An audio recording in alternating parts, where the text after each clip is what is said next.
Hello, welcome to Vishnu IAS.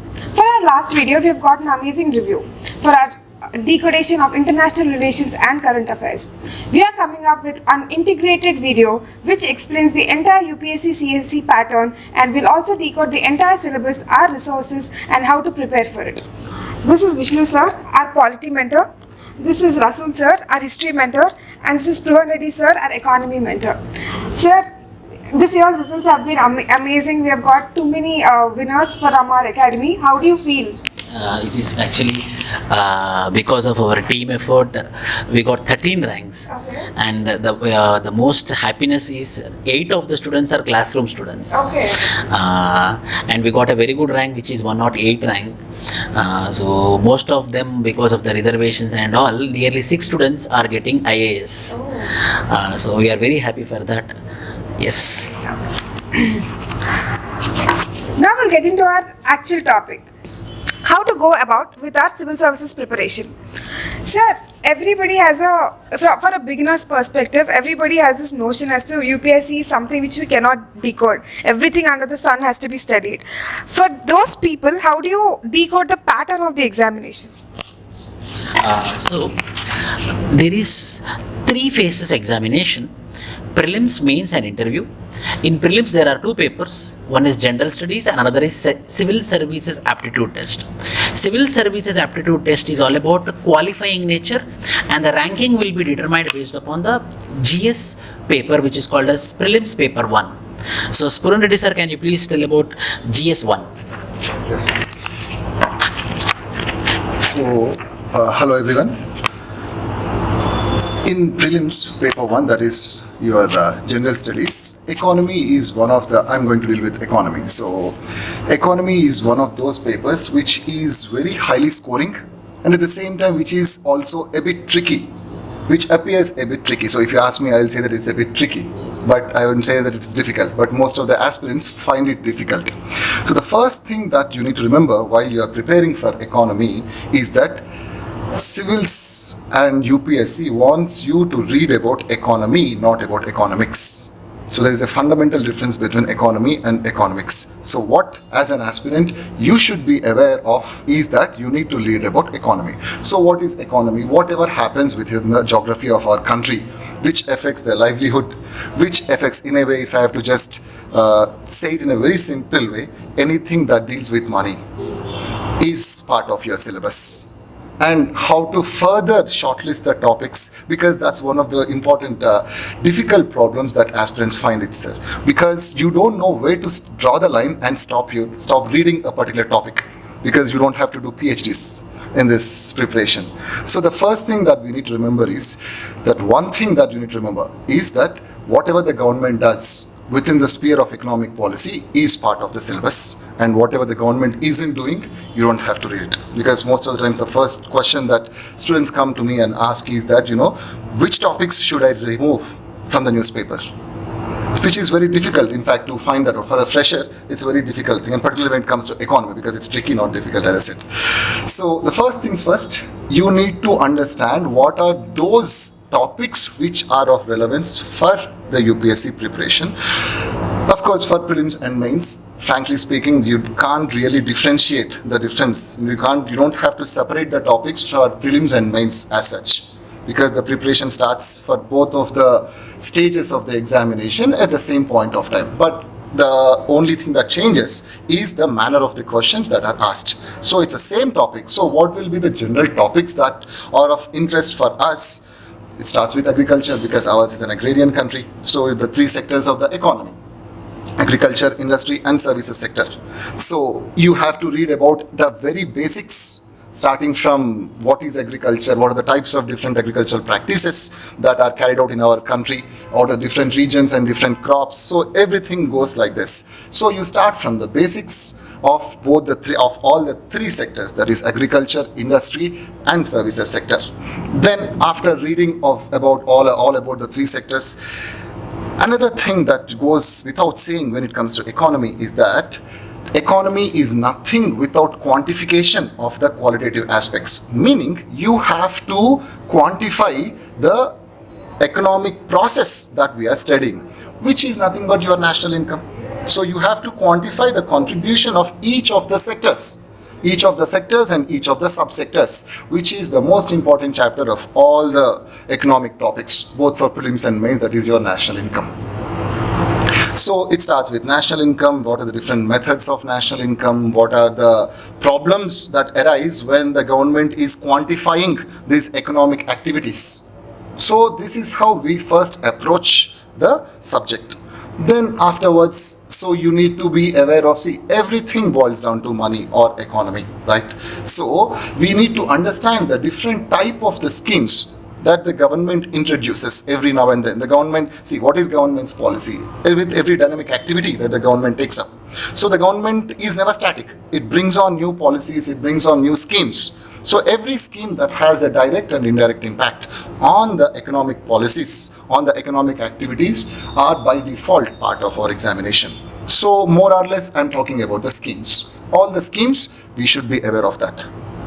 Then each of these sector, agriculture, industry and services sector, they will be having subsectors as well, because these are just keywords. So within agriculture, you will have different subsectors. For example, your mains topic talks about food processing industry. So food processing industry is a very subsector of the entire agriculture sector. So that's when you, after finishing the basics, after finishing the keywords, key terms of each of these chapters, that's when you proceed on to the mains preparation. So if prelims is a macro view, mains is a micro view of each of the individual topic, if we have to sum up. Then, of course, if you have money, you are rich. If you don't have money, you are poor. So we need to, without learning about poverty and its impact and the causes of poverty, there is no study of economy. So we will be studying about poverty and causes of poverty and the steps that the government is taking to reduce poverty. Then afterwards, once we are done with our local economy, once we are happy with whatever is happening within the country, we are also concerned about what is happening outside the country, meaning I'm talking about the foreign trade. So once your economy has become stronger, you also will transact, you also deal with trade with other countries, which means the next step that we need to look at is how to improve our foreign trade, because India is aspiring to become a superpower. So without economic strength, no one listens to us, right? So the first step that we need is to make our economy stronger so that we get that prestige in the Committee of Nations, in the international arena. So for that, we have to find out the foreign trade, what is the foreign trade policy. Again, each topic, the topic is the same for prelims and mains, but what we just do is separate what is going to be asked in prelims and what needs to be seen for the mains aspect. So prelims generally, the focus will be more on the keywords. So the terminology is what we call it as. So we need to know about the terminology of, for example, foreign trade. So what are all there will be around 20 to 30 keywords or terminologies that will be used in the foreign trade. So likewise, once you are done with foreign trade, you will be talking about finances of the government, finances of the state governments, central government, and how are we managing our finances. Again, for prelims, you learn the keywords. What does a keyword mean? What is the interrelationship between different keywords? And for mains, what is the analysis? What is the problem? What is the solution? So we need to find out the problems of the economy. We suggest some suggestions. And trust me, the more you learn about economy, you will fall in love with the subject. Because economy is something which happens in our household on a day-to-day basis. Sir, you've been very partial towards economy on the whole, but I think everybody wants to know what is prelims in a nutshell, as in all the topics, because there's a notion that anything can be asked under sun in prelims. Yes, ma'am. Is that true, or is the perspective a little different when it comes to prelims? Actually, that's a very good question. Yes, anything can be asked under the sun. That's the general notion. But I'll like to correct the aspirants and also most of the people who are watching this video that that's not true. Actually, as I said earlier in my earlier words, I have said that what is the syllabus of this examination? The thumb rule is that whatever is the government doing, that is the syllabus of this examination. If whatever the government isn't doing is not part of the syllabus. Oh. So that itself will reduce all that unwanted areas and we can just narrow down our focus to in that particular aspect. So to understand or to know what exactly is being asked, we need to just follow the Government of India programs. That's it. What is the government doing? What is the government's official policy? So for that, yes, we have certain government sources. No, it's always good to hear directly from the straight from the horse's mouth. So who better is it than the government itself? So the focus should be on reading or studying what is the government doing. So that itself will narrow down our preparation area. So other than that, of course, we are here. We have a team of excellent mentors here under the guidance of Vishnu sir. So that's where we will be helping you to narrow down the area and further narrowing it down so that the focus is exactly on what is being asked in the examination. Okay. Sir, mains is a very elaborative exam. You have so many papers. Can you just tell our aspirants as to how many papers are there and how to go about mains preparation? So for your previous question, I will answer.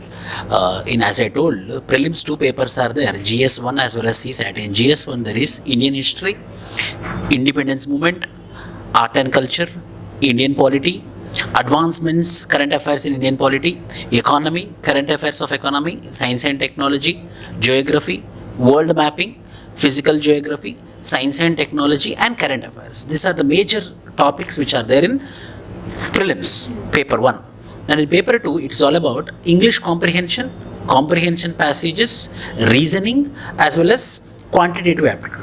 These are the 4 topics which are there in CSAT, and CSAT have 80 questions, 80 into 2.5 marks, it is 200 marks. There is negative marking of 1/3. At the same time, in prelims also 100 questions are there in GS1, which is into 2 marks, 200 marks, 1/3 is there. This is the exam pattern for prelims.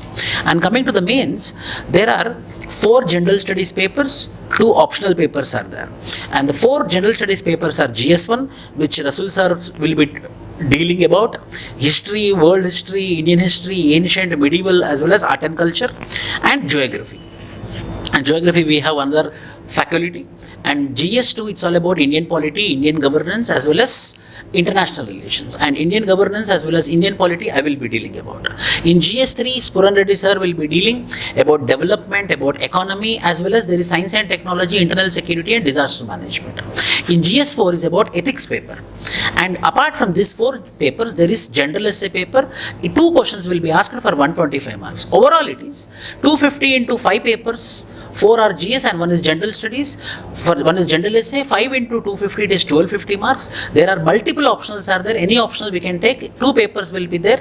250 marks each will be there, and 500. It will be for 1250 plus 500, 1750 for mains, as well as for interview there will be 275 marks. So overall, whether you are going to be an IAS officer or whether you are going to be the uniformed officer depends upon 2025 marks.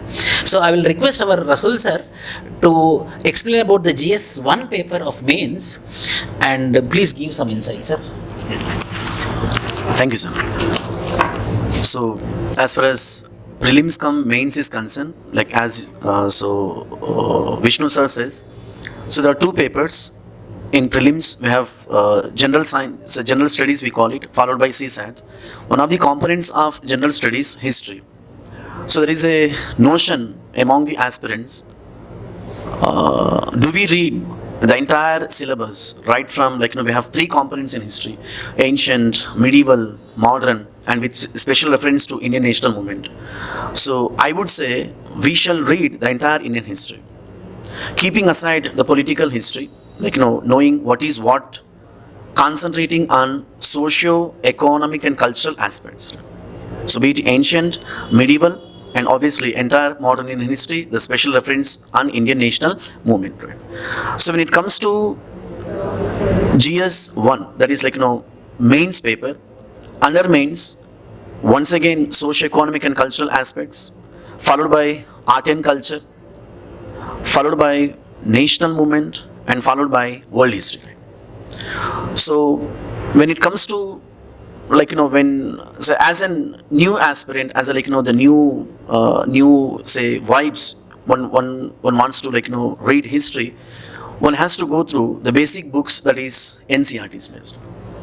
Obviously when I say NCERTs, prescribed by government books, like we have 3, like, we consider 3 books like we consider generally them as a Bible, right? We have Ancient Indian History by R.S. Sharma, Medieval Indian History by Satish Chandra, Modern Indian History by Bipin Chandra, and besides we have many other books. So in Vishnu IAS, as a team, we simplify the topics, right? Otherwise you call it what to read, what not to read, right?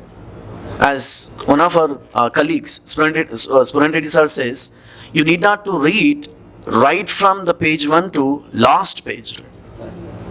You need not. You are not here to do PhD in in one particular subject.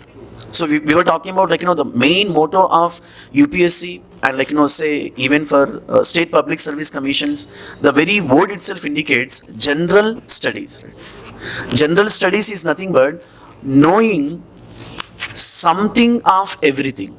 I would prefer to call it something of history, something of polity, something of geography, something of economy, something of everything, right? We are not here to do PhDs in respective subjects, right? So at Vishnu IAS Academy, we were there for you people to mentor. Thank you. Sir, there is a confusion between if you have to read the old NCERTs or the new NCERTs for... It's a fantastic and beautiful question. Many students do approach us, sir. Obviously, Vishnu sir is telling in the previous day, star mark conditions apply, old NCERTs, right? Old NCERTs, right? Okay. Right. Sir, let's deal with the mains one by one. Let's start with GS1. So what is the syllabus of GS1? As you just said, we have categorized the syllabus of GS1. How do we go about it? History is done. We'll move on to the next topic as to geography and whatever the topics are left out. In GS1, we have Indian history, we have art and culture, we have world history and geography, as well as Indian society also. Indian society is nowadays playing a major role. Out of 20 questions, 6 to 7 questions are from Indian society. Aspirants mainly they neglect Indian society, but Indian society is scoring subject. So these are the 3 modules which are present in GS1: history, Indian society and geography. Coming to GS2, which is my ball, in my subject, it is polity, governance and international relations. International relations I will not deal, but polity and governance I will be dealing about. So 3 modules are there. Polity also, mainly we have to do with contemporary. We have to understand the constitution, articles, relevant articles, basic structure, the constitutional makeup, the constitutional features that we have to apply onto the society, into the administration, into the political system. That is what polity and governance together. As international relations is all about contemporary, it's all about current affairs we have to do about international relations. I hope GS3, Sphuran Reddy sir will be explaining better than me. So please sir. Quality మొత్తం check చేసి అంటే resources answer అంటే ఒక module GS1 sir finish చేశారు కదా అండి మేము go with GS2.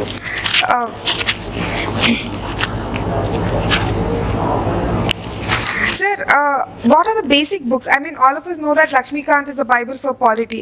Is that one resource enough? Because everybody will be studying the same topics. There's a fear of missing out and people will start buying a lot of books which are available in market. So is it better to buy a lot of books and study from all the material, or stick to one resource for polity and only, and also the important questions is, should we by heart all the articles of the Constitution? Is it really important? See, if that is the case, if anyone is buying a lot of books, then they will be clearing the exam. Means the publications and the depot manager, bus depot manager will clear the examination. So, it's about polity. Lakshmikant is good book, but however, judgments, coming to judgments, D.D. Basu is a very good book. I prefer D.D. Basu book. It's a standard judgments for each and every article we can come across. Very standard without any mistakes. But polity, Lakshmikant is a basic book, number 1. Number 2, governance, there is nothing called as a book. Governance is all about administrative reforms commission, center-state relations, application into the society, application into the contemporary, application into the reforms of administration. So what is happening across the administration, that we have to apply. So newspaper is the best source for governance. Newspaper, reforms committee's recommendations, as well as what is happening in the contemporary times is the main resource for governance. And international relations, we have some websites like IIDSA, we have some magazines also, World Focus, and current affairs oriented we have to focus upon on GS to polity as well as governance as well as international relations coming up. As GS1 sir told, old NCERTs, for geography we can go with NCERT books of 11th class and 12th class, but if we want to read more we can go with Masjid Hussain, but it's little bit heavy book. And coming to Indian society, 11th class, 12th class Indian societies are the best books. And newspaper.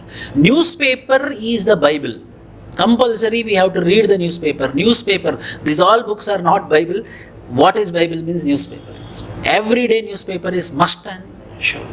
And general essay also, it's all about how we contemplate, how we articulate the points, how we understand, how we analyze, how we put forward into the paper is very important. For essay, it's the practice. How much we practice, that much expert we become. That is with respect to general essay. So let's get into GS3. Just for the gist of it, give us all the components and the resources and how to go about GS3. Okay. Yeah, so when it comes to GS3 has around 4 to 5 components in it. It starts with economy, economic development, then we'll be having science and technology, then we'll be having disaster management and internal security as well. So here, economy actually has the highest weightage when it comes to GS3 because you can easily expect around 8 to 10 questions of the 20 questions from the economy part. So, and it makes sense as well. But ma'am, you will be saying that I'll be partial towards the economy, but I was being partial because of the weightage that is being given. So, around 8 to 10 questions, which means it has to be given one of the highest priorities for GS3. So, when it comes to the preparation, right? So, if I'm talking about, since I've already said what will be asked, that is the micro analysis of each of every topic. So if when it comes to the sources of these topics in the market, see the problem with economy and the sources of economy is that economy is, most of the subjects in civils are dynamic, and when it comes to economy, the dynamic content is much more when it comes to mains. So all the textbooks, that there are a couple of textbooks which sell in the market, so the publishers. So the problem with those textbooks is that they will become static as fast as a new version, new edition is being released. So as sir was saying, the best guide or the best compulsory reading that can be given even for economy is newspaper. So I will suggest, of course, start with NCERTs, as our colleague Rasool sir was saying. So start with NCERTs. There is no bargain. You can't have any kind of expectations to clear this examination without going through NCERTs. So could you tell us which class NCERTs to be? NCERTs, I will suggest that you'd, generally it is suggested that you can start from 6 to 12 onwards, but for when it comes to economy, you guys can start with 8th onwards, because from 6th, 7th and 8th, more or less, they will be repeated again in your 8th, 9th and 10th sessions. So 10th class textbooks. So I'll say that you can start with 8th, but no one can miss the 10th and 11th textbooks. Of course, 12th it becomes a bit more trickier actually. That's what we will be dealing in detail and simplifying in our classes, in our classroom program. So yes, start with NCERTs. It will give you a very good foundation, particularly when it comes to the words that are used in the newspapers. So complement it with any one particular textbook. I won't suggest any one good book, because if I say that, then students will say that all the students who are reading other book might be disappointed or dejected. So it doesn't matter what others are reading. Pick any one book, start with it. If you are not making any sense from the textbook, do not worry, because most of the times that's what happens. Then after building the base through NCERTs, after picking up one textbook, then go with the newspaper. Without newspaper analysis, without newspaper notes making, and without newspaper topic, the preparation for this examination is always incomplete. So other than that, yes, you can read the government documents or government reports, but that is not required actually, because the questions won't be asked straightforward directly from the government reports, and the reports are made by experts. So as I said, you don't have to become experts for this examination. So start with NCERTs, pick up a very basic book, any book, it can be fine. So then complement it with the newspaper knowledge. So that's the best way to prepare for economy. Then when it comes to internal security again is more of a dynamic paper rather than a static paper actually. So one of the best sources that I find very useful is, as Mr. Sir was saying, the IDSA website. So if you are able to read pick up a topic from the syllabus, just do a search inside the website of the IDSA and at least read 3 to 5 topics of the website's articles. That itself should give you a very good understanding and a wholesome idea of the particular issue that is being read, because IDSA is a very good source for internal security.